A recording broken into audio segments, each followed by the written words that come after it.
had Miami playing in the finals last season. What about the Jazz this season?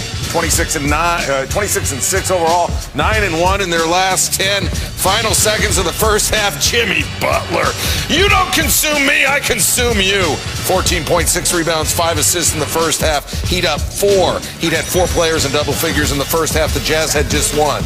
Guess who that one was? Yeah, you guessed right. Donovan Mitchell right there, the and one right there. How about more Mitchell being guarded by Butler? In your face, but he was just 2 of 9 from 3. The Jazz take the lead.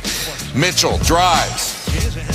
Those old-fashioned threes are so tasty. There's another one. Mitchell, 12 points in the third quarter. Still, the Jazz were down 2 after 3. The fourth quarter follows. Jazz only allow 11 threes per game. They gave up 7 in the first half, gave up 7 in the second half. Duncan Robinson for 3. Goran Dragic drives Andre Iguodala. He knows a little thing about winning. And then Dragic. Butler credited Dragic's return with the team's improved play. Also, Miami out-rebounded Utah by 14. Nobody out-rebounds Utah. Mike Conley, maybe the best player not to play in an All-Star game that's currently active. Jazz cut the lead to 3. Mitchell, this is a 2-point game with a minute to go, under a minute to go. Misses and then throws it away. Look at, he was looking for Bogdanovich, and Bogdanovich is leaning right, and he throws, oh, he wants a do-over right there. Just 9 turnovers for the team. That one was a killer, and here comes Butler. Hear my train a-coming, Jimmy. 33 points, 10 rebounds, 8 assists. The Heat, 124-116. They avenged a defeat earlier this season by the Jazz. These are just learning opportunities, but, you want to win, through the learning opportunities. But I think there are a lot of ththings you can pick from this. And, it's tough to see that when you lose a tight game like this, that there's good things that come from this as far as development. But, I think there's definitely things you can pick away and take away from this game. Having Goran helps. He makes shots. He passes the ball just like I do. He makes it easy for everybody. So when we got him, hopefully we get AB back soon as well. We'll look even better. Yeah, when Jimmy plays, it's the power of soul for the Heat. The win percentage more than doubles. And the three-point shooting and assist-to-turnover ratio each go up significantly. But the biggest difference is on defense. The Heat are allowing nearly 10 points per game fewer with Jimmy Butler than without him. Time to talk to Jalen Rose. What did Miami show you, Jalen, or what did Utah not show you? Well, it was all about Jimmy Butler, as you guys just pointed out. He was terrific the entire game, scoring, passing, getting rebounds, defensive tenacity. He's been basically flirting with triple-doubles the last handful of games. And he and Bam Adebayo out on the perimeter, Neil, they can switch a lot of actions and play multiple positions defensively. And that took the Jazz out of their spot-up open three-point shooting. That's where Utah has really been dominant this year. Yes, Rudy Gobert's an anchor defensively, but they've been historic in knocking down the three. I like to see aggressive Jimmy Butler. I like that they're putting the basketball in his hands. He's playing a lot more pick and roll. He's being a lot more aggressive scoring. They took advantage of the Utah Jazz on their home floor. Yeah, Butler and Bam, 52 points, 21 rebounds, 15 assists combined. We got more run for you. Hang tight. Let's get it. Damian Lillard and the Blazers here in L.A. to take on LeBron James and the Lakers. Lakers trying to snap a 4-game losing streak and end the panic that is setting in here in Los Angeles. See Lillard's numbers against LeBron James teams. And Dame time came early in this game. Slicing and finishing. Then later in the first, Lillard, more handles. This time, though, to set up the jumper, Lillard. 15 points in the first quarter on 5 for 8 shooting. The Blazers led by 5 after 1, and we were wondering, this is going to be another one of those nights for L.A. Remember, no Anthony Davis again. Second quarter, Lakers are down 3. LeBron James is going to get switched on to Lillard. Lillard takes it to the rack, but James, get it out of here. 3 of L.A.'s 7 blocks for LeBron James, and then at the other end, feed the player who made the defensive play.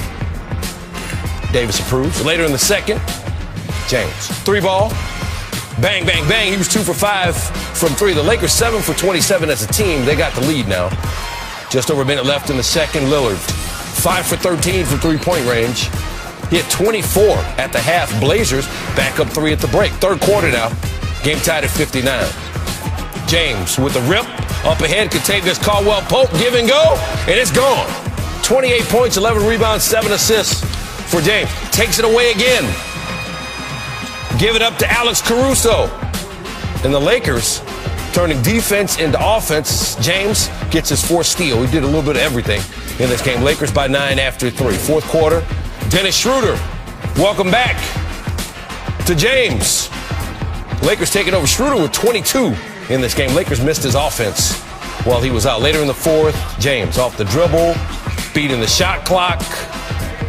And the Lakers back in the win column with the one they needed, 102-93.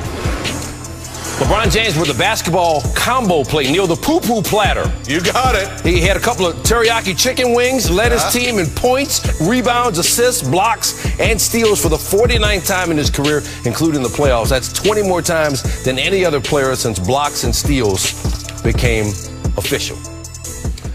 Let's welcome in Jalen Rose once again. Jalen, it's 1 of 72, but this felt like a game that the Lakers really, really need to have, and they got it.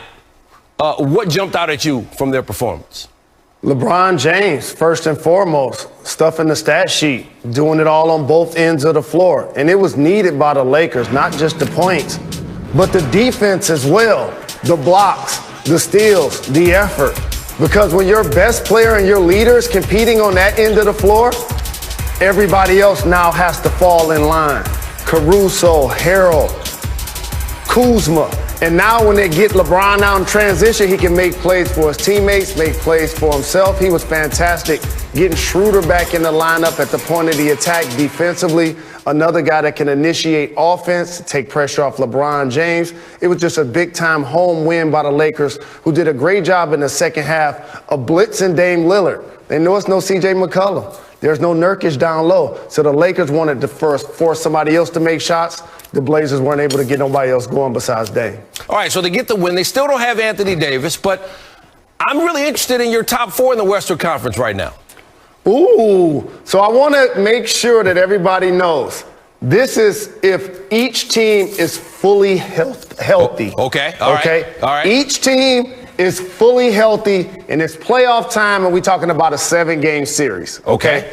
Big shout to the Phoenix Suns. Big shout to the Denver Nuggets. They didn't make the cut just yet. Number 4. Mention the Portland Trail Blazers. I just mentioned a couple of reasons why. When they get healthy, as much as we talking about the Lakers missing Anthony Davis, and that's rightfully so, what he brings to the table to that team. But what C.J. McCollum brings to the Blazers team has made them one of the more consistent teams in the Western Conference the last few years. So I'll give them a nod at the number 4 spot. Yeah, number 3. That could be 60 or 70 from the backcourt any night. Exactly. We got the Jazz. I know you listen to a lot of Tribe Called Quest. You know what I'm talking about. Absolutely. Old school hip hop. That's right up my alley. Exactly. And I know they lost tonight at Miami. I understand that. But they have been fantastic shooting the 3. They have a balanced attack playing defense led by Mitchell, led by Gobert. Number 2, Los Angeles Clippers. Oh, okay. See, what happened last year? People like me just sprain their ankles jumping off their bandwagon after they got bounced out of the bubble, right? But Kawhi's healthy.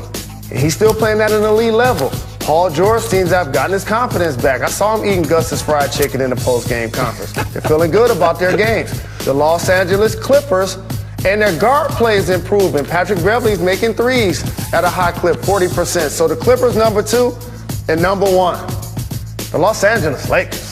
All right. They don't have Anthony Davis. He's one of the top players in the game, one of the top defenders in the game. And he went crazy in the playoffs last year. Once he returns, order will be restored in the Western Conference. The pecking order will be aligned again. It's going to be the Lakers and then everybody else once they get healthy. All right. While they throw things at the TV in Salt Lake City, you stick around because we got to talk Pacers and Celtics coming up. You got it.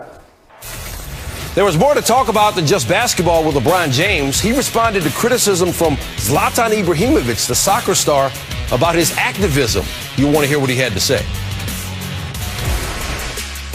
Celtics not in the East top 8 right now, but just 2 games in the loss column behind the Pacers, who began the night 4th. in the East. Couple All-Stars there. When I turned the game on, it was 18-4 Indiana, and then Kemba Walker went to work. 3. Then Kemba Walker was still doing work. Part of a 15-2 run. He's all hopped up on body armor. Walker, 10 in the first quarter. Boston up 1. Second quarter, Jason Tatum. Brutal night shooting, 4 of 18. So instead he finds Peyton Pritchard. How about that pass? How about Pritchard? 30 minutes. He had the best plus-minus amongst all players, plus Oregon beat Stanford on Thursday. Celtics up 1 at the half. Fourth quarter, Celtics up 10. Pacers, though, here they come. Jeremy Lamb and 1. Now it's a 4-point game. Boston has struggled in the fourth quarter. T.J. McConnell, the steal, the push. Aaron Holiday, the corner.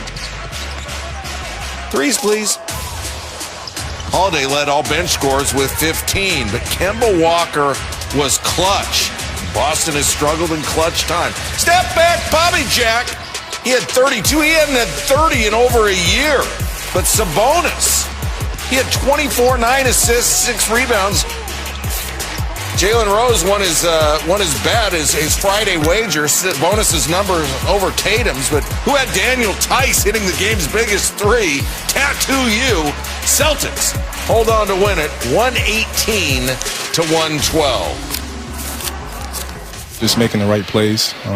My teammates believing in me to stay aggressive. So the ball just went in. I've been working my butt off to make those shots, and it was a good night. I don't think we win the game without his will tonight. Like, I think that no matter how everybody's playing, when that thing was 18-4, he was the loudest voice. And then now we're back on our footing. We have a little bit of confidence, which had been shot. But that's what really good players do, and that's what veterans do. That's what guys that have been there, done that, and done it for a long time do. And so I really thought he led us tonight. Kemba Walker, aggressive, best game of the season, set a season high in points, free throws, both made and attempted, and assist to turnover ratio. Also showed up in the final 5 of the game, scoring or assisting on 9 of Boston's 12 points in clutch time. Jalen Rose and Jalen, Celtics expected to be a top 4 team in the East. They are barely a top 8 team. Where are they in your book? I feel like once the Eastern Conference playoffs come, Neil, it's going to be a crapshoot based on matchups because there's so many terrific teams. If Kevin Durant is healthy, I'm picking the Nets as my clear favorite. However, the 76ers have been terrific this year, led by Joel Embiid's offense and Ben Simmons' defense. The Boston Celtics, as we know, they have Jason Tatum. They have Jalen Brown. But Kemba Walker is going to be a key. You saw that today. And if they get Marcus Smart back, there's no panic in Boston. They'll still be one of those teams that's a tough out. You still have Milwaukee that has Giannis. The Eastern Conference playoffs are going to be stacked. But I got a wild card for you. If and when the Indiana Pacers get Karis LeVert back healthy, that's going to be another team, along with Sabonis and Turner blocking shots, that could upset the apple cart of one of these favorite teams. So the Eastern Conference playoffs are going to be stacked. Jalen Rose, our show's better when you're on it.